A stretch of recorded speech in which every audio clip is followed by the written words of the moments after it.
بسم اللہ الرحمن الرحیم۔ السلام علیکم دوستوں۔ دوستو آج ہم چپلی کباب سے سالن بنائیں گے، تو چلے جی شروع کرتے ہیں۔ تو بسم اللہ الرحمن الرحیم۔ یہ دو کباب جو ہے یہ میں لے کر آیا ہوں بازار سے۔ ان کا جو سالن ہے بہت ٹیسٹی بنتا ہے۔ تو سب سے پہلے ہم نے کباب کو جو ہے اچھی طرح توڑ لینا ہے۔ اس کی جو ہے ریشے ہم نے بنا لینے ہیں۔ تو یہ ہم نے اس کے جو ریشے ہے وہ بنا لیا۔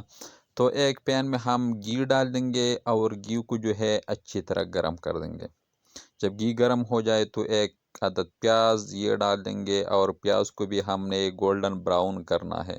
تو ماشاءاللہ پیاز نے جو ہے اپنا کلر چینج کر دیا، تو اسی ٹائم پر ہم اسی میں ٹماٹر ڈال دیں گے، اور ٹماٹر کو جو ہے اچھی طرح ہم نے حل کرنا ہے۔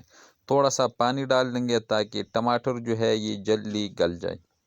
تو اتنی دیر تک ہم نے اس کو پکا لینا ہے کہ ٹماٹر جو ہے یہ اچھی طرح حل ہو جائے۔ تو آپ لوگ دیکھ سکتے ہو ٹماٹر حل ہو چکا۔ تو ٹیسٹ کے لیے ہاف چمچ جو ہے نمک ڈال دیں گے۔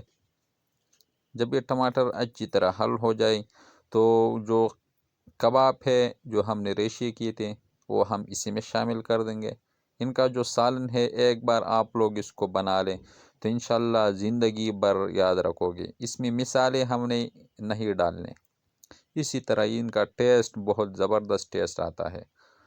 تو کباب کو ہم نے ٹماٹر اور پیاز میں اچھی طرح حل کر دیا۔ جب اسی طرح ڈرائی ہو جائے تو آپ لوگوں نے آگ کو بند کر کے اور اس کو ایک پلیٹ میں نکال لینا ہے بھائی۔ یہ دیکھ سکتے ہو بہت ٹیسٹ فل زبردست چپلی کباب سالن تیار۔ آپ لوگ خود دیکھ سکتے ہو۔ ایک بار بنا لیں انشاءاللہ زندگی بھر یاد رکھو گے۔ اگر یہ چھوٹی سی ریسیپی آپ کو اچھی لگی ہو تو ہمارے چینل کو لائک کر دے، سبسکرائب کر دے، اپنے دوست احباب کے ساتھ شیئر کر دے، اور خیسر رحمان کو اجازت دے۔ اپنا بہت سارا خیال رکھے گا۔ ملتے ہیں ایک نئی ریسیپی پہ، تب تک کے لیے اللہ حافظ۔